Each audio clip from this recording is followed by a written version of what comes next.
Good morning class. जय हिंद जय हिंद जय हिंद। Good morning. अलाउद्दीन खिलजी पढ़ा रहे थे। गुलाम वंश के बाद कौन सा वंश आया था? खिलजी वंश। संस्थापक जलालुद्दीन फिरोज खिलजी। जलालुद्दीन फिरोज खिलजी। इनकी हत्या इन्हीं के दामाद ने कर दिया, जो उनका भतीजा था। दामाद के साथ साथ क्या था? वो भतीजा था। और क्या कर दिया? हत्या कर दिया और सत्ता संभाल लिया अलाउद्दीन खिलजी। खलीफा को ज्यादा वैल्यू नहीं दिया गया। कौन सी का मान्यता? बिना मान्यता हम शासन करेंगे। अलाउद्दीन खिलजी। हाँ, खिलाफ नहीं लिया था। खलीफा को मान लिया, कहा कि आप खलीफा है, ठीक है, कोई दिक्कत नहीं, लेकिन हम आपसे डिग्री लेने नहीं आएंगे। नहीं माना था ये डिग्री वगैरह का। अलाउद्दीन खिलजी जो था वो सैन्य व्यवस्था में सुधार किया था। अलाउद्दीन खिलजी का बाजार नियंत्रण प्रणाली सबसे प्रसिद्ध है। उसने बाजार पे पूरी तरह से क्या कर दिया? नियंत्रण कर दिया। बाजार पे क्या कर दिया? नियंत्रण कर दिया। तो बाजार नियंत्रण प्रणाली किसका था? अलाउद्दीन खिलजी का। किसी को कोई दिक्कत नहीं ना? देखिए, इसमें उसने बिना मतलब कोई रेट बढ़ा दे, इस सब का अलाउद्दीन खिलजी ने क्या कर दिया था? रेट को एकदम फिक्स कर रखा था। यहाँ पे आवश्यक पूर्ति के लिए बाजार की गतिविधियों पे क्या करता था? नियंत्रण रखता था। समझ में आ गया कि नहीं आ गया? वरना ऐसा नहीं हो कि अब कुछ भी ले आके बेचने लगिए। और कंट्रोल पूरी तरह था उसका बाजार के लिए। उसने बाजार को ना कई अलग अलग पार्ट में बांटा था। 3 भाग में उसने क्या किया था? बाजार को बांटा था। सबसे पहला था उसका मंडी या गल्ला। मंडी या गल्ला, मंडी या गल्ला, यही सबसे प्रमुख व्यापार था। यहाँ अलाउद्दीन खिलजी के नियंत्रण में जो भी एरिया रहता था उस सबके यहीं से व्यापार होते थे। मेन बाजार क्या था? गल्ला बाजार था। यहीं पे चीजें स्टॉक में आती थी और फिर दूसरे जगह पे क्या होती थी? जाती थी। यहाँ पे नगर में जितने भी शहर थे वहां पे सबसे बड़ा बाजार कौन था? गल्ला था। दूसरा बाजार था सराय अदल। सराय अदल, ये बाहर के लोग भी इसमें आके सामान को क्या कर सकते थे? बेच सकते थे। तो पहला कौन हो गया? मंडी। यह एक प्रकार की कौन सी थी? अनाज मंडी थी। देखिए, प्राचीन काल में सबसे जरूरत की चीजें क्या थी? कपड़ा और अनाज, यही सबसे जरूरी था। बाद में ना इंडस्ट्रियलाइजेशन हो गया, सर्विस सेक्टर आ गया, बैंक, पोस्ट ऑफिस, ये सब दुनिया भर का खुल गया। उस समय तो ये सब कुछ नहीं था। मेनली क्या था? अनाज होता था। तो मंडी या गल्ला किस चीज का व्यापार होता था? हाँ, अनाज का होता था यहाँ पे। इसके लिए इसने एक पद नियुक्त किया, मलिक कबूल। उसी के नियंत्रण में क्या दिया था? ये मंडी को कंट्रोल करने के दिया था। जबकि सराय अदल जो था ये दूसरा टाइप का व्यापार था। इसमें विदेशी और अलग के विदेशी या अधीनस्थ राज्य या पड़ोसी राज्य के भी लोग यहाँ के क्या कर सकते? सामान बेच सकते थे। इंपोर्ट बेसिकली यहाँ हो जाता था। सराय अदल में क्या हो जाता है? इंपोर्ट वगैरह का काम कहाँ हो जाता था? सराय अदल में। और मंडी और गल्ला में किस चीज का? मेनली अनाज का। किसका? अनाज का। सबका रेट अलग होता था। इसका रेट थोड़ा सा महंगा था क्योंकि ये इंपोर्ट ड्यूटी इस पे टैक्स लगा होता था, और ये थोड़ा सा सस्ता था। और बाजार व्यवस्था एकदम बेहतरीन ढंग से कंट्रोल करके रखा था। यहाँ पर घोड़ा दागने की व्यवस्था किसने चालू किया था? गुलाम तो इस सब ने बहुत बड़े घोड़े, दास तथा मवेशियों के लिए व्यापार क्या था? अलग था। तो घोड़ा खरीद के अपने घोड़े पे क्या कर लिए? दाग दीजिए कि ये मेरा वाला घोड़ा है, निशान लगा दीजिए कि ये घोड़ा मेरा है। मवेशी और दास भी खरीदे जाते। मवेशी मतलब होते वे जानवर जो दूध वगैरह देने के काम में आए या खेती के काम में आए, उसे क्या कहेंगे? मवेशी कहेंगे। और दूसरा था दास। दासों के लिए भी इसके क्या थे? बाजार अलग थे। ऐसे दास बिकते थे आदमी की तरफ। अफ्रीका से पकड़ के लाओ या जहां से पकड़ के लाता था, आदमी को बेच देता था किलो पे। उसकी नीलामी लगती थी। कोई कहता 2000 में खरीद लेंगे, तो कोई कहे 1000 रुपया में, कोई कहेगा 500 में। तो व्यापार होता था दासों का। और ये दुनिया में सबसे ज्यादा अगर कहीं हुआ तो अमेरिका में हुआ। अमेरिका में दास का व्यापार बहुत ज्यादा हुआ। देखिए, अगर आप पढ़े लिखे नहीं रहेंगे ना तो आपको आप ही के घर में घुस के कोई कब्जा कर लेगा। 2 जगह देखिएगा ऐसे हुआ। ब्रिटेन वाले जो गए ना, ब्रिटेन वाले वो अमेरिका गए और कई जगह पे बस गए। और वो पढ़े लिखे थे, पैसा था उनके पास। जो वहां के मूल निवासी थे ना, मूल निवासी, उनको काले काले थे, मजबूत थे, उनको खरीद लिया। सब पढ़ा लिखा था, सब तो हथियार रखा था, सब पूरी प्लानिंग के साथ करता था सब। इस मोहल्ला में कब्जा करते करते धीरे धीरे धीरे वहीं के लोगों को कब्जा करके दास बना दिया, अपने यहाँ नौकर बना के रख दिया। और दास एक बार खरीद लीजिए, बीच में कभी सैलरी देने की जरूरत नहीं, आपका मन आप खाना दीजिए नहीं तो भूखले मार दीजिए। इतना अत्याचार होता था दास के ऊपर, और गुलाम एकदम बना के रखता था। और वहां के जो मूल निवासी थे उन लोगों को आज तक मारते हैं सब, कहते तुम काला रंग का, ईश्वर का श्राप है तुम्हारे ऊपर। समझ में आ गया? भारत में भी क्या हुआ, आर्य तो बाहर से आए, मुगल बाहर से आए, समझ में आ कि नहीं गया? तो आर्य आए, अपने आप को क्या घोषित कर दिए, श्रेष्ठ, पढ़ा दिए आप लोग। और जो यहाँ के मूल निवासी थे निम्न, समझ में आ गया कि नहीं? दलित समाज को, आदिवासी को, द्रविड़ को, इस सबको क्या घोषित कर दिया सर, निम्न। और उनको पढ़ने ही नहीं दिया। यहाँ पे अपने पढ़ लिख के पूरा एकदम एरिया बना लिया कि भाई इनको घेर घार के नासे दिया यहाँ पर, और उनको शिक्षा से इतना वंचित किया कि उनको अपने में लगता है कि भाई हम निम्न है। कौन सी का निम्न है भाई, तुम मूल निवासी है। समझ में आगे गिर गया? यहाँ पे उनको ना अलग टाइप का ट्रीट कर दिया और कह देंगे तुमको आरक्षण मिलता है, तो उसको भी कहना चाहिए ना, आरक्षण इसलिए मिलता है कि हम मूल निवासी है। समझ में आ रहा है? एजुकेशन, आरक्षण आज किसको नहीं है, किसको नहीं है? एक जाति बताए 10% तो सबको है, लेकिन वो अपना 10% कोई नहीं गिनता है। देखिएगा वो अपना 10% कभी नहीं गिनेगा, कहे जी है कि नहीं, ये बताओ, गिनता है कोई? नहीं। ईडब्ल्यूएस है कि नहीं है? लेकिन अपना नहीं गिनेगा लोग। हाँ, जनरल को। आगे बढ़े। सोनपुर मेला में दास बेचता है, गधा कहीं का घोड़ा बिकता है उसमें। घोड़ा को दास समझ लिया है। तो दासों का भी व्यापार होता था। तो इसके समय कितने प्रकार के बाजार? 3। अनाज के लिए मंडी, आयात के लिए सराय अदल, और मवेशी और घोड़ा वगैरह का अलग होता था यहाँ पे। अब खुद सोचिए, जहां गाय बिक रही है, भैंस बिक रहा है, घोड़ा बिक रहा है, वहीं आदमी बिक रहा है दास। इतना इसके समय दास व्यवस्था इतना खराब थी। हम ये बहुत खराब प्रचलन होता है। अब्राहम लिंकन आए थे तो अमेरिका में दास प्रथा का क्या किया था, विरोध किया था कि दास प्रथा अच्छा नहीं है। आज भी अमेरिका में ना अश्वेत यानी काले लोगों को ना वहां की पुलिस बड़ा अत्याचार करती है, वहां की पुलिस। और एक साल 2020-21 की बात है, फ्योर्ड करके एक आदमी था, उसको पुलिस ऐसे अरेस्ट करने आई। तो कहीं काहे लिए अरेस्ट कर रहे हैं?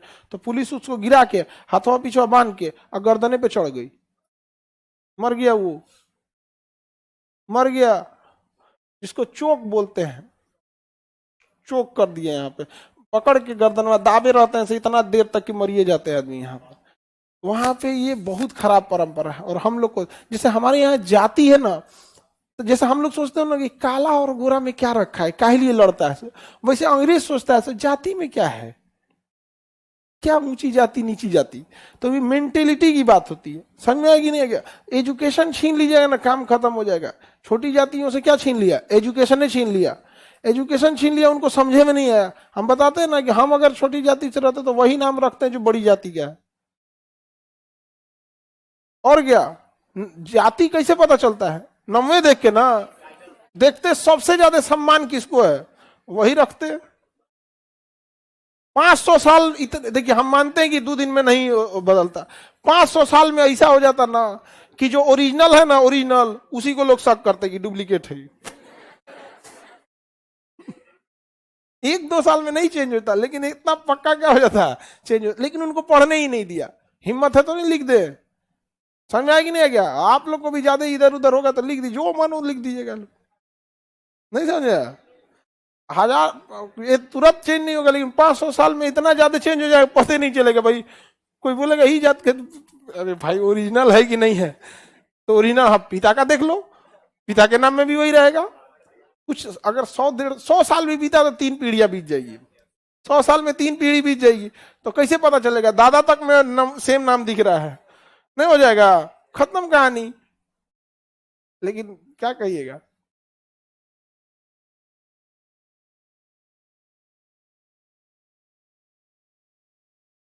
आगे बढ़ते हैं। तो ये दासों वगैरह के लिए, व्यापार के लिए था। यहाँ पर इस बार दलाल से मुक्त कर। देखिए किसी भी जगह को ना सबसे ज्यादा परेशानी किससे होती है? दलालों से, एजेंट से होती है, बीच में वो अच्छा खासा कमीशन ले जाते हैं। तो इसने कहा कि कोई एजेंट वगैरह नहीं रहेगा, तभी ना बाजार पे क्या रहेगा, नियंत्रण रहेगा। तो इसने बाजार पर नियंत्रण करने के लिए बहुत ठोस कदम उठाए थे। किसने? अलाउद्दीन खिलजी ने। घोड़ा दागने के लिए अलाउद्दीन खिलजी ने व्यवस्था लाया था। अब इसके अलग अलग विभागों की चर्चा करते हैं कि कौन कौन से इसके अंडर में क्या आते थे, विभाग आते थे। वो विभाग से सवाल आता है कि ये विभाग कौन सा डिपार्टमेंट देखता था। जैसे दीवाने अर्ज या आरिज, दीवाने अर्ज या आरी, ये पता आपको कौन सा विभाग था? सैन्य विभाग। ये और ये दीवाने इंसा, इंसा जो था ना लेटर डिपार्टमेंट था। अब राजा कोई आदेश लिखता था तो वो क्या होता है? दीवाने इंसा। तो कोई भी आदेश लिखेगा, पत्र लिखेगा, वो किस में जाएगा? दीवाने इंसा। दीवाने इंसा। किसी को कोई दिक्कत? सैन्य विभाग अर्ज, आरिज या अर्ज। अब पत्राचार डिपार्टमेंट दीवाने वजारत या विसार, ये क्या था? पीएम था। दीवाने वजारत वजीर होता था, दीवाने वजारत वजीर होता था। दीवाने वजारत क्या होता था? वजीर। अब वजीर कोई क्या कहा गया? पीएम। राजा के बाद सबसे बड़ा पद किसका था? पीएम का। दीवाने वजारत, वजारत में कौन होता था बाबू? वजीर। क्या होता था? वजीर। वजीर कोई क्या कहते थे? पीएम कहते थे। अरे क्या लिख दिया है? रसातल लिख दिया, रसालत होता है, उल्टा लिख दिए रसालत। रसातल तो एकदम खराब चीज होता है, रसातल मतलब होता है एकदम बर्बाद। पीडीएफ में सही है, रसातल है, रसालत होता है। क्या होता है? रसालत। तो पहले लिए रसातल लिख दिया है। रसातल मतलब होता है बर्बाद। जैसे भारतीय मीडिया अपने रसातल पे पहुंच गई है, अपने उस पे चली गई। देखिए आप मीडिया को भले दोष दे दीजिए, मीडिया उस चीज को क्यों दिखा रही है? क्योंकि आप देख रहे हैं, आपको हमारे देश में क्या होता है ना कि हम लोग किसी को वोट दे के नेता ना चुनते, जैसे लगता है कि अपन कोई रिश्तेदार कौन चीज लगता है, उतना बाप को सम्मान नहीं देता है। दबाव बना के रखना जरूरी है यहाँ पे। लेकिन ना तो मीडिया को भी पता है कि भारत के लोग क्या है, वोट दे के आते हैं तो अपना घर लगता है कि उनको रिश्तेदार बना लिए हैं। तो दीवाने रसातल नहीं है, बल्कि दीवाने क्या है? रसालत। दीवाने रसालत। कौन विभाग? विदेश विभाग। दीवाने रसालत, दीवाने वजारत वजीर, विजारत वजीर, इंसा भाई पत्राचार, आरिज, आरिज और रसातल रसालत। सबसे जरूरी कौन था? बाजार नियंत्रण। बाजार को देखने के लिए रियासत, दीवाने रियासत, दीवाने रियासत, दीवाने रियासत। बाजार नियंत्रण रियासत। और विदेश विभाग रसालत, विदेश विभाग रसालत। सैन्य विभाग आरिज, पत्राचार इंसा, पत्राचार इंसा। सबसे बड़ा पद कौन था? वजीर का। किसका? वजीर का।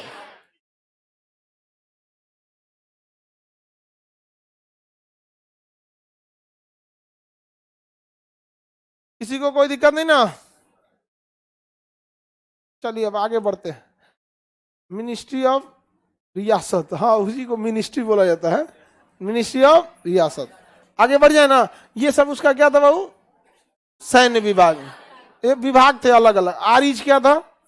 सैनिक। आरिज सैनिक विभाग थे। किसी को कोई दिक्कत नहीं ना? सैनिक विभाग याद रहेगा।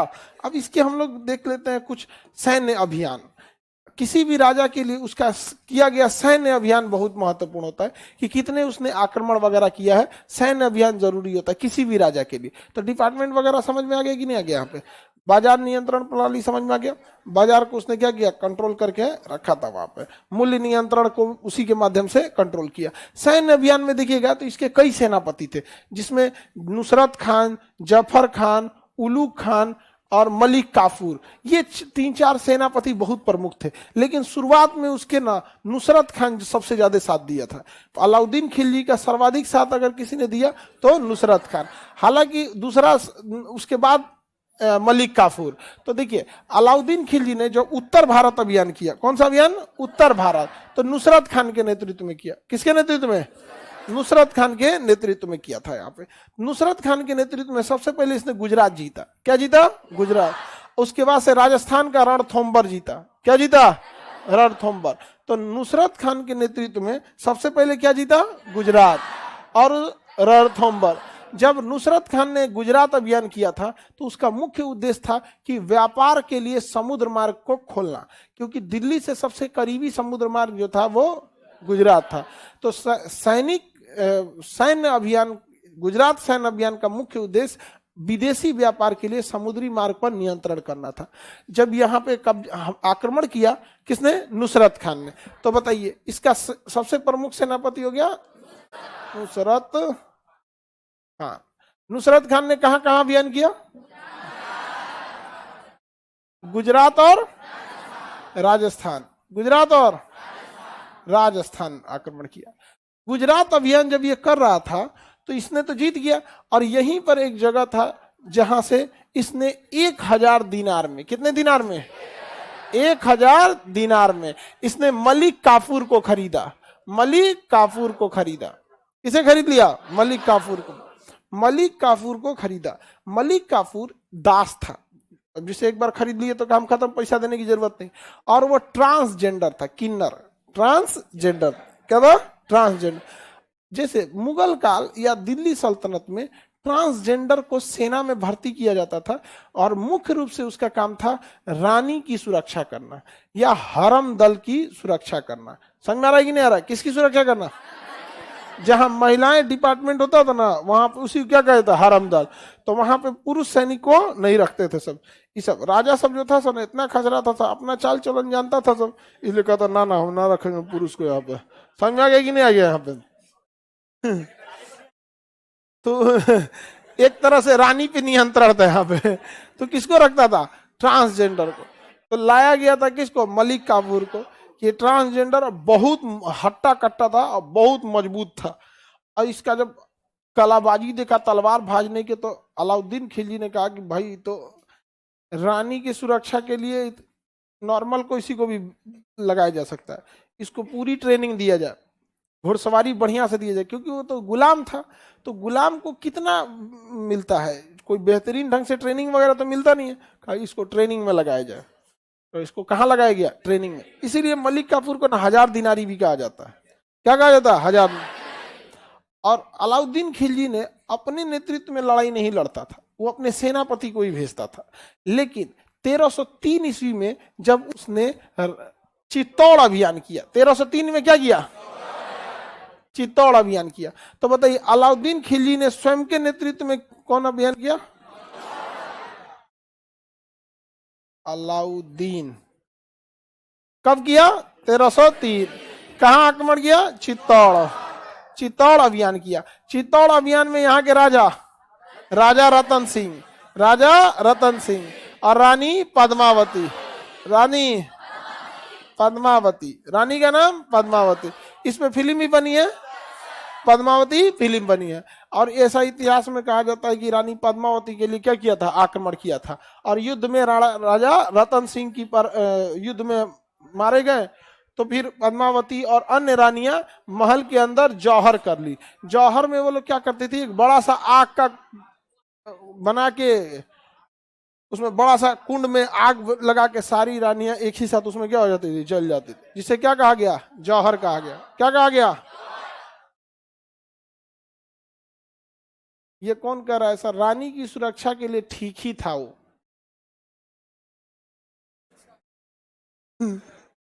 कह रहा है कि जो दिमाग लगाया था उन लोगों ने ना रानी की सुरक्षा के लिए, ठीक ही दिमाग लगाया था। हाँ, राजा हो का पहले के समय 8 को 10 को बियाह हो तो करता था सब यहाँ पे। 8-10 को बियाह करके दिमाग पगला ही रहता होगा उन सब का। 8-10 को बियाह में दिमाग छोड़ेगी सब्जी। हाँ, हमको लगता है ना रानी से टॉर्चर हो लड़ाई करता था सब। घरे तो लड़ नहीं पाएगा, कह गए बड़ी दिमाग नोचले 2 दिन से गुस्सा हमला करो जी कहीं यहाँ पर, और उधर जाके गुस्सा निकालता होगा।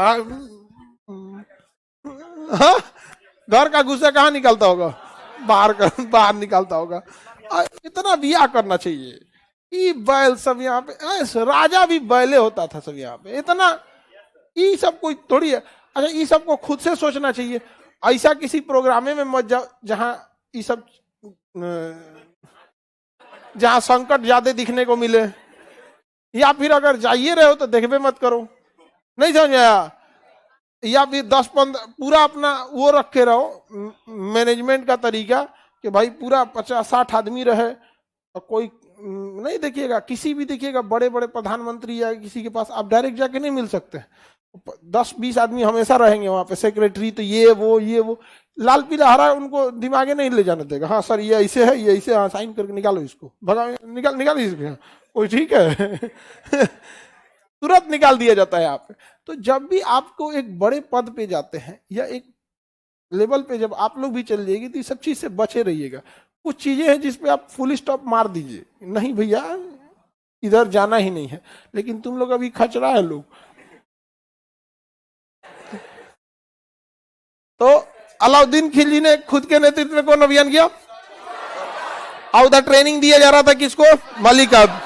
मलिक काफूर की ट्रेनिंग खत्म हुई तो इसने मलिक काफूर को कहा गया मलिक काफूर अब तुम्हारा बारी है। तो मलिक काफूर के नेतृत्व में सैन्य अभियान प्रारंभ किया गया। तो मलिक काफूर के नेतृत्व में दक्षिण भारत का अभियान किया गया। सबसे पहले देवगिरी आक्रमण हुआ, फिर वारंगल आक्रमण हुआ, वारंगल के बाद यहाँ पर होयसल की राजधानी होयसल वंश पे आक्रमण हुआ, फिर पांडव वंश की राजधानी मदुरई पर आक्रमण हुआ। आपको ये हम पढ़ा दिए हैं छोटे राज्यों में। अब याद कीजिए, मदुरई की पांडव वंश की राजधानी मदुरई जीत गया। होयसल की राजधानी द्वार समुद्र नहीं जीत पाया था। हम पढ़ाए थे कि होयसल जीत लिया लेकिन उसकी राजधानी द्वार समुद्र को नहीं जीत पाया था। वारंगल के राजा प्रताप रुद्र देव ने अपनी सोने की प्रतिमा को जंजीर से लपेटकर और कोहिनूर हीरा गिफ्ट में दिया था। देवगिरी के शासक रामचंद्र देव बहुत ही बहादुरी से लड़े थे, जिस कारण इनकी वीरता को देखकर अलाउद्दीन खिलजी ने इन्हें साम्राज्य तो नहीं दिया बल्कि एक छोटा सा जागीर दे दिया। क्या दे दिया? जागीर दे दिया। समझ में आ गया कि नहीं आ गया यहाँ पे? तो इसके नेतृत्व में कहाँ अभियान हुआ बाबू? देवगिरी। कहाँ हुआ? देवगिरी आक्रमण हुआ। राजा बोलिए रामचंद्र देव। दूसरा वारंगल के शासक प्रताप रुद्र देव। उसके बाद होयसल की राजधानी द्वार समुद्र। क्या द्वार समुद्र जीत पाया था? द्वार समुद्र जीत नहीं पाया था। और नीचे मदुरई, पांडव वंश की राजधानी मदुरई जीत गया कि नहीं जीत गया? मदुरई जीत गया। अंतिम सैन्य अभियान बाजौर के खिलाफ किया गया। पंजाब में है बाजौर। अंतिम सैन्य अभियान बाजौर, वो इंडिया पाकिस्तान के तौर पे मतलब वहां पे सीमा हो जाती है पंजाब के पास। तो अंतिम सैन्य अभियान कहाँ किया गया? बाजौर में। हालांकि जब बाबर आएगा ना तो बाबर स्टार्ट करेगा बाजौर से। अभी बाबर आने वाला है, लोधी वंश के बाद कौन आएगा? बाबर। तो बाबर अपना स्टार्ट कहां से करेगा? बाजौर से। और ये अंत कहां से कर देगा? बाजौर। तो इसका अंतिम सैन्य अभियान बाजौर। बताइए मलिक काफूर तो सेनापति था, तो अलाउद्दीन खिलजी का अंतिम सैन्य अभियान बाजौर है। अंतिम सैन्य अभियान बाजौर आएगा, याद रहेगा ना? तो नुसरत खान के नेतृत्व में गुजरात और राजस्थान, अलाउद्दीन अपने नेतृत्व में और मलिक काफूर में दक्षिण भारत की जिम्मेदारी मलिक काफूर। इसने दक्षिण भारत मेनली धन लूटने के लिए आक्रमण किया था, क्योंकि दक्षिण भारत को कंट्रोल करना दिल्ली से बैठकर बहुत मुश्किल था। इसलिए इसने कहा कि दक्षिण भारत से जितना पैसा मिल सके पूरा का पूरा पैसा लूट लिया जाए। समझ में आ गया कि नहीं जाए? किसी को दिक्कत? तो दक्षिण भारत अभियान इसने धन लूटने के लिए किया, जिसका पूरी जिम्मेदारी इसने मलिक काफूर को दिया था।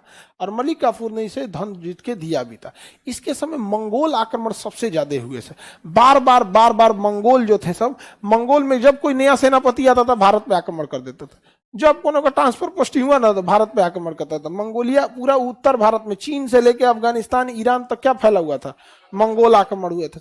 जब कोई मंगोल का राजा चेंज हो गया या सेनापति चेंज हुआ, भारत में क्या करता था? आक्रमण। परेशान हो गया था ये मंगोलों के आक्रमण से। तो सिंधु नदी को दोनों के बीच में बॉर्डर डिसाइड किया गया था। तो अलाउद्दीन खिलजी का जो उस समय का दिल्ली सल्तनत था और मंगोलों के बीच में कौन सी नदी बॉर्डर बनाती थी? सिंधु नदी बॉर्डर बनाती थी। सर्वाधिक मंगोल आक्रमण किसके समय हुए थे? अलाउद्दीन खिलजी। सर्वाधिक मंगोल आक्रमण, किसी को कोई दिक्कत?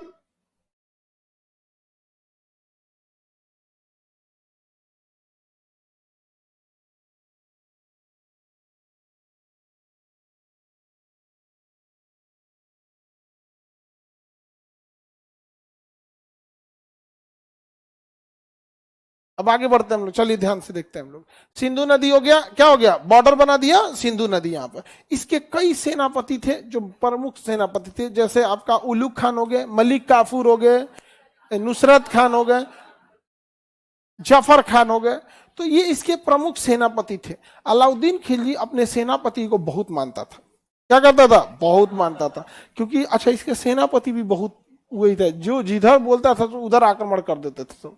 तो सेनापति भी इसके बहादुरी से लड़े थे सब अलाउद्दीन खिलजी के लिए।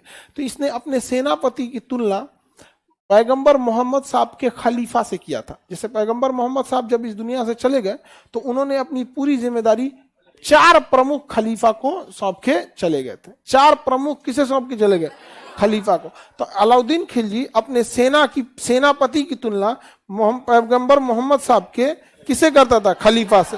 पैगंबर मोहम्मद साहब के खलीफा से करता था। किसी को कोई दिक्कत?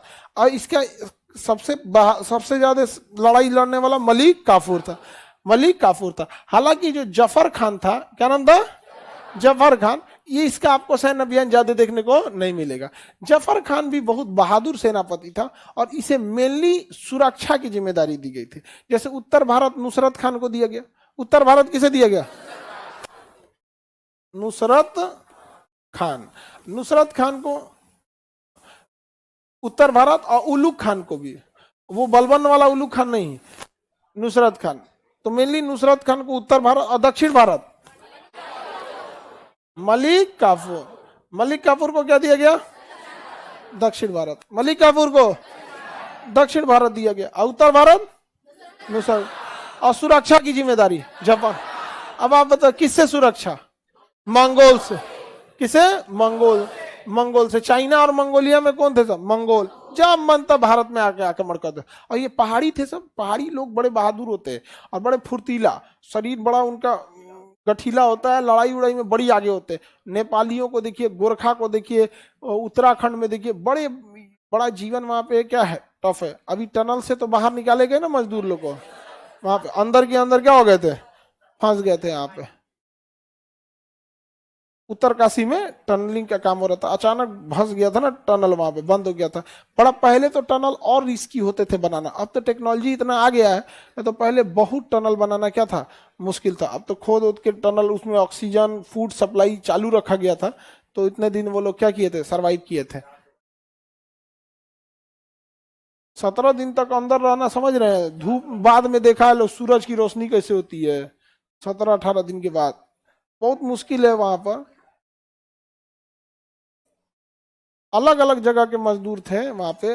मीडिया में लिख रहा है निकाले गए बिहारी मजदूर। या मजदूर कहीं का भी रहता है, उसको कोई वैल्यू नहीं देता है। आगे बढ़ जाए तो मंगोलों से लड़ते लड़ते मारा गया कौन? जब मंगोलों से लड़ते हुए मारा गया जफर खान। कौन मारा गया? जफर खान। सैन्य अभियान समझ में आ गया? अलाउद्दीन खिलजी का सैन्य अभियान में किसी को कोई दिक्कत?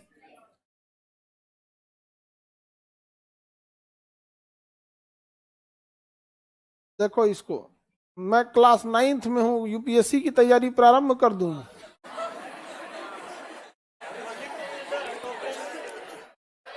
अभी बबनी बाबू है कि बबनी है? बबुआ है। अभी आप लोग पहले इंटर तक ईमानदारी से पढ़िए, साइंस पर ज्यादा फोकस मार दीजिएगा, ठीक है? साइंस पे फोकस करने से क्या है कि आगे जाके साइंस में दिक्कत नहीं होता है। इंटरमीडिएट अच्छा से साइंस कर लिए दिल लगा के, तो फिर आगे कभी साइंस देखने की भी जरूरत नहीं पड़ेगी यहाँ पर। लेकिन आप लोग कहीं और दिल लगा देते हैं, तो फिर वही इंटर में दिक्कत हो जाता है। बहुत खतरनाक टाइम है इंटर। हम लोग के गुरुजी कहते थे कि बाबू तुम लोग इंटर में आ गया, 2 चीज ध्यान रखना। ये 2 साल का कोर्स पोलियो के 2 बूंद की तरह है, इसको ईमानदारी से पढ़ना, वरना अगर पोलियो का 2 बूंद नहीं लिए तो कोई ठीक नहीं है, आगे जाके करियर में पोलियो मार दे। और दूसरा कहते कि ये इंटरमीडिएट है, लोग शॉर्टकट में इसे इंटर कहते हैं, और हकीकत में यह प्रवेश यानी इंटर वाला समझना, इंटर कि अब तुम अपने जीवन में प्रवेश करने जा रहे हो, यहीं से डिसाइड होगा योर फ्यूचर, योर करियर। हम लोग को गुरु जी शुरू में डरवा दिए, समझ में आएगी नहीं आ गया यहाँ पे, तो ये सब बच बचा के ना, तुम लोग तो इंटर उंटर हेल के आया है, तो अभी इंटर में हो,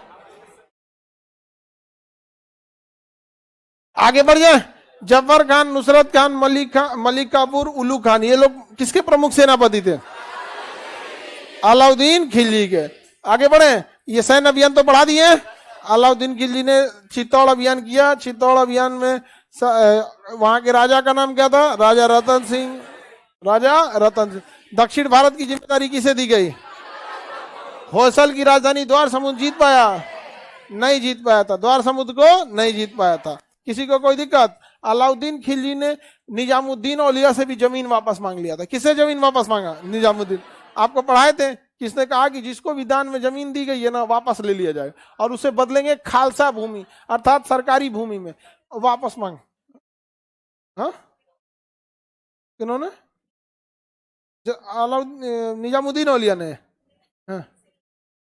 जिससे विरोध कौन करेगा? ये तो बहुत खचरा था ना, यहाँ पर मरवाइए देता था। यहाँ पे जमीन अगर वापस नहीं दिए तो उनको मरवा उरवा देता था, युद्ध वगैरह में खत्म कहानी कर देता था।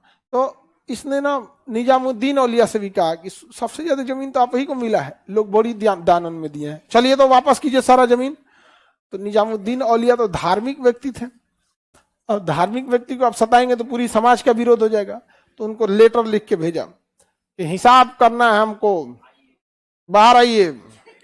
तो उन्होंने लिख के क्या, मेरे घर में 10 दरवाजे हैं, मेरे घर में 10, एक दरवाजे से आएंगे तो दूसरे दरवाजे से हम निकल जाएंगे, इतना आराम से आपको हिसाब नहीं देंगे। जब लेना ही है तो बवाल करके लीजिए, जब लेना है तो हमसे बवाल करके लीजिए, ताकि पब्लिक का भी विरोध झेलिएगा। समझ में आ गया कि नहीं गया? यही मेरे घर में 10 दरवाजे हैं, इधर से आइएगा तो उधर निकल जाएंगे। इसी चीज को दोहरा दिया दिल्ली में अरविंद केजरीवाल ने। जब ईडी उनको समन भेजा ना कि मेरे ऑफिस में आइए, तो कह दिया नहीं आएंगे, आप ही आ जाइए। चल गए मध्य प्रदेश। समझ में आ गया कि नहीं? तो इतिहास हर जगह रहता है, बस उसको इम्प्लीमेंट करना है जरूरी है। ईडी किसी को भेजती है समन के लिए, बड़ी पावरफुल है ना agency. CBI, ED, NIA, CBI, ये सब बड़ी पावरफुल एजेंसी है सब यहाँ पर। उस समय के समझिए जिससे राजा होते थे लोग यहाँ पे, या नारकोटिक्स डिपार्टमेंट, बड़ा पावरफुल डिपार्टमेंट है सब ये सब। तो इन्होंने कह दिया मेरे घर में 10 दरवाजे, मतलब एक से आइएगा ना, बाकी 9 से निकल जाएंगे। जब हिसाबे देना है तो इतना आराम से कहाँ हिसाब देंगे? जब वापस ही ले जाना है तो फिर हल्ला हो, वो फिर खेला हो, वो नहीं होगा। धार्मिक व्यक्ति थे, हल्ला होता तो फिर किसकी किरकिरी होती? अलाउद्दीन खिलजी। तो लोगों ने समझाया कि महाराज धार्मिक मामलों में मत उलझा कीजिए, धार्मिक मामले में ज्यादा उलझेंगे दिक्कत हो जाएगा यहाँ पे। और धार्मिक मामले में सही में नहीं उलझना चाहिए। धार्मिक एकता सब लोग आ जाते हैं ना कि भाई इनका जमीन काहे छीन रहे हैं यहाँ पे। आगे बढ़ जा, किसी को कोई दिक्कत? बताइए। जफर खान, नुसरत खान, उल्लू खान, मलिक काफूर। देखिए, नुसरत खान और जफर खान के नेतृत्व में उत्तर भारत, दक्षिण भारत मलिक। मंगोल की जिम्मेदारी, मंगोलों से लड़ते हुए मारा गया। इन चारों सेनापति की तुलना पैगंबर मोहम्मद साहब के किसे किया जाता है? खलीफा से। किसे? खलीफा से। बताइए, अलाउद्दीन खिलजी ने आक्रमण रोकने के लिए नुसरत खान की सहायता किस लिया? अलग चारों की तो सहायता लिया, लेकिन मंगोलों से लड़ते हुए मारा गया जफर। और ये 10 बार क्वेश्चन पूछ चुका है, मंगोलों से लड़ते हुए चारों प्रमुख सेनापति में कौन मारा गया था? याद रहेगा? कौन मारे गया था? जफर खान। कौन? जफर खान। क्या नाम था बाबू? जफर का। किस युद्ध में मारे गए? मंगोलों से लड़ते। ये डेट याद रखने की जरूरत नहीं है, ये नहीं डेट याद रखना है यहाँ पे। सर्वाधिक मंगोल आक्रमण किसके समय हुए थे? हाँ, कौन सी नदी को सीमा बनाया गया था? अलाउद्दीन खिलजी के नेतृत्व में अंतिम मंगोल आक्रमण इकबाल बंदा कुबुल ने किया था। और इनके समय क्या हो गई? कौन सी नदी को सीमा बनाया गया? हाँ, सिंधु नदी को सीमा बनाया गया। पढ़ा दिया ना। देखिए, अलाउद्दीन खिलजी जल्दी किसी का सुनता नहीं था। ईरान के खलीफा को मान्यता दी कि हाँ आप खलीफा हैं, ठीक है, रहिए ईरान में, तुर्की में, हम आपसे खिलत लेने वाले नहीं है। तो उन्होंने कहा कि खिलत लेना पड़ता है। कुतुबुद्दीन ऐबक नहीं लिया था तो उसे इतिहास ने कभी राजा की उपाधि नहीं देगा। कहा कुतुबुद्दीन ऐबक समझे हमको, हाँ देखते हैं इतिहास कैसे हमको नहीं राजा की उपाधि देगा। ऐसा न तांडव मचाएंगे ना, ऐसा तांडव मचाएंगे कि इतिहास हमारे बिना अधूरा लगने लगे। और इतना ना मार काट किया ना अलाउद्दीन खिलजी, इसे रोकने वाला कोई नहीं था, निरंकुश अंकुश लगाने वाला कोई नहीं था। कहा कि हम नहीं लेने आएंगे खिलत, आप खलीफा हैं ठीक है। उन्होंने 4-5 बार लोगों ने समझाया तो कहा कि अरे यार बड़ी झमेला है, अपना धर्म निकालना चाहिए। लोगों ने कहा यार ये आदमी को सलाह मत दो। तो खलीफा से, उलेमाओं से, धार्मिक बंदिशों से, नियम कानून से अपने आप को एकदम मुक्त कर दिया। कौन? अलाउद्दीन खिलजी। उसे संभालने वाला, कंट्रोल करने वाला कोई नहीं था। जब खलीफा से खिलाफ नहीं लिया, निजामुद्दीन औलिया का जमीन वापस लेने पहुंच गया। वो अलग बात है कि लोगों ने समझाया कि मत ये सब मत काम कीजिए, यहाँ पर इस सब मामला में मत पड़िए। तो सोचिए वो कितना निरंकुश शासक रहा होगा, किसी का नहीं सुनता था। यहाँ पर बाजार नियंत्रण को उसी तरह लागू किया, बिचौलियों को वैसे ही बाहर कर दिया, घूस उस लेने के लिए गवर्नर के पदे को खत्म कर दिया। कौन सी का गवर्नर है, समझ में आ गया कि नहीं? गवर्नर का पद क्या किया दिया, खत्म कर दिया यहाँ पे। तो अलाउद्दीन खिलजी बहुत ही निरंकुश शासक था, किसी को संभाल में नहीं आता था। और अलाउद्दीन खिलजी की मृत्यु के बाद ना कोई भी इस वंश, खिलजी वंश को संभालने वाला हुआ ही नहीं। तो खिलजी वंश वंश न होकर एक राजा का शासन था। किसका? अलाउद्दीन खिलजी। क्योंकि अलाउद्दीन खिलजी से पहले जलालुद्दीन खिलजी, जलालुद्दीन फिरोज खिलजी, उसी को आप जलालुद्दीन खिलजी कहिए। जलालुद्दीन खिलजी कुछ काम किए नहीं, जनता के हिसाब से शासन करते थे, जनता को खुश रखना चाहते थे। इनका भतीजा खुश कर निपटा दिया है, दामाद भी था और भतीजा भी था, भतीजा प्लस दामाद, समझ में आ गया? मार दिया उनको। अलाउद्दीन खिलजी के बाद कोई बड़ा शासक आया नहीं यहाँ पे। अलाउद्दीन खिलजी, समझ में आ गया? किसी को कोई दिक्कत? सिंधु नदी को समझौता करके बॉर्डर नहीं बनाया था। सिंधु नदी इतनी विशाल नदी थी ना कि उसकी सेना पार करने से पहले इधर से तीर उर लेकर मारने लगता था। तो मंगोलों को भी पता था कि सिंधु नदी है ना, इसको पार करना बड़ा मुश्किल है। तो दोनों के बीच में एक अंडरस्टैंडिंग हो गई कि भाई सिंधु नदी की उधर तुम रहो और सिंधु नदी की इधर हम रहेंगे। अब जैसे पटना पे कोई आक्रमण करेगा, गंगा नदी हेल के आएगा, बीच में पूरा खाली जगह है, हाँ निपटा देगा आदमी बीचे में। आप नहीं निपटा देगा आपको। पानी वाली जहाज के ऊपर बड़का बड़का पत्थर मारता था तो जहाज ही टूट जाता था। तो बहुत दिक्कत हो जाता, पानी में लड़ना बहुत मुश्किल हो जाता है। पानी और रेगिस्तान, जंगल, पहाड़, 4 जगह लड़ना बहुत मुश्किल है। पानी में अगर नहीं लड़ पाएंगे, रेगिस्तान में नहीं लड़ पाएंगे, जंगल में नहीं लड़ पाएंगे और पहाड़ पे कोई भी। देखिए हम लोग नक्सल में क्यों फेल हो जाते हैं? जंगल है, कश्मीर में दोनों है, जंगल भी है पहाड़ भी है, इसलिए वहां दिक्कत हो जाता है। ड्रोन, जहाज, बड़े बड़े जितने टेक्नोलॉजी है काम नहीं करेगा। ड्रोन में, जंगलों में कौन सी का ड्रोन खोजिएगा? पेड़ के नीचे पेड़वा पे चढ़ जाएंगे तो ड्रोन देख लेगा आपको। और वहां पे जंगल बड़े घने घने हैं सब। पहाड़ वगैरह में, अगर बड़े पहाड़ पे अगर आप जाके देखिएगा, सिक्किम, उत्तराखंड, कश्मीर, हिमाचल में, तब आपको समझ में आएगा भैया इसमें तो हाथी छुप जाएगी, आदमी कौन सी है? हाथी नहीं दिख पाएगी आपको वहां पे। यही वजह है कि इन सब जगहों पे इंसर्जेंसी ज्यादा हो जाती है। इंसर्जेंसी मतलब आक्रमण, ये सब घुसपैठ वगैरह ज्यादा हो जाता है। तो अलाउद्दीन खिलजी का सैन्य अभियान समझ में आ गया कि नहीं आ गया? अलाउद्दीन खिलजी के बाद कोई योग्य शासक आया नहीं है, कोई योग्य शासक नहीं आया यहाँ पर। इसने शरीयत कानून वगैरह को कोई अभियान नहीं दिया। धन दौलत, दक्षिण भारत में लूटने का जिम्मेदारी दक्षिण क्यों किया गया? धन दौलत लूटने के लिए किया गया था। उलेमाओं के प्रभाव से खुद को क्या रखा था? स्वतंत्र रखा था। क्या रखा था? स्वतंत्र। कहा कि उलमा वगैरह का प्रभाव हमारे ऊपर नहीं चलेगा यहाँ पर। और इसके समय हाजियों ने क्या कर दिया था? विरोध कर दिया था। टैक्स वगैरह क्या कर दिया था? किसी के ऊपर लगा दिया था। समझ में आएगी नहीं आ गया? यहाँ पे सारा चीज बताई दी है आपको। इसके बाद अगला शासक आया कुतुबुद्दीन मुबारक। ये तो बैल था। कुतुबुद्दीन मुबारक सा क्या था? बैल था, उघारे घूमता था। कहा था हम राजा हैं, हमको कपड़ा पहनने के लिए कौन बोलेगा? इसकी पत्नी कभी कहती थी देखिए तो लहंगा कैसा है? कहता बढ़िया है, एक मेरे लिए भी मंगा दो। लहंगा पहन के घूमने लगता था, पूरा बैल था ये। समझ में आ गया कि नहीं आ गया? तो कुतुबुद्दीन मुबारक शाह ऐसा ऐसा तो राजा हुआ है, शराब पी के उल्टा लाता था यहाँ पे, साड़ी उड़ी पहन के, जहां इसको जोन कपड़ा पहन के आएगा वही पहन लेगा यहाँ पे। कानून छेदा ले गए, क्रीम पाउडर पोत के हम कैसे लग रहे हैं। लोगों ने कहा यार ये आदमी है क्या। तो इसका सेनापति जो था ना, एक आदमी को सिखाया, खुसरो खान को, मार दो इसको, मार दो। तो खुसरो खान ने क्या कर दिया, मार दिया उसको। खुसरो खान ने मार दिया। जब खुसरो खान मार दिया तो उसका सेनापति जो था ना, गाजी मलिक, कहा कि देखिए खुसरो खान कितना गलत किया है, राजा पागल है तो क्या मारना चाहिए। तो करो रे, कहा कि ये खुसरो खान गलत है, मारो इसको, मार दिया। यहाँ पे कहा खुसरो खान गया काम से। बताइए राजा को मारा जाता है, अपने चढ़ैले था। गाजी मलिक अपने चढ़ाया था। गाजी मलिक खुसरो खान को कहा कि देखो गलत आदमी है, मारो इसको, मार डालो इसको। कहा सही, जाके मार दिया। उसके पब्लिक में पकड़ के लाया, बताइए राजा को मार दिया, इसकी सजा मौत होनी चाहिए, इसकी सजा मौत होनी चाहिए। मार दिया यहाँ पे। कहा कि आज से गद्दी पे हम बैठेंगे, गाजी मलिक। कौन बैठ गया, गाजी मलिक। तो अगला वंश हो गया गाजी मलिक ने ग्यासुद्दीन तुगलक के नाम से तुगलक वंश की स्थापना कर। समझ में आ गया। डायरेक्ट नहीं मारा था, नहीं तो लोग कहते कि बताइए बकलोल राजा को अच्छा इसे राजा को मार के ठीक है किया है। बैल राजा होते हैं सब।